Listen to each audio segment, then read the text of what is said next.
নমস্কার সবাইকে।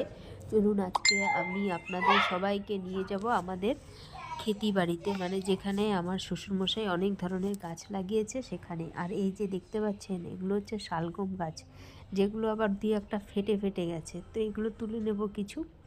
আর এই যে একদম ছোট ছোট হয়েছে, এর মধ্যে কিন্তু কোনো রাসায়নিক সার নেই। আর এই যে বাঁধাকপি লাগিয়েছে এদিকে, আর ওই দিকে দেখতে পাচ্ছেন ওগুলো ফুলকপি। এই যে সিম গাছ, যদিও সিম নেই এখনও। আর এই যে পালং শাকগুলো তুলে নেব, ছোট ছোট পালং, কিন্তু খেতে কিন্তু অপূর্ব স্বাদ। এই যে পালং শাক, আর এই যে দেখুন শালগমগুলো ধুয়ে নিয়ে এলাম।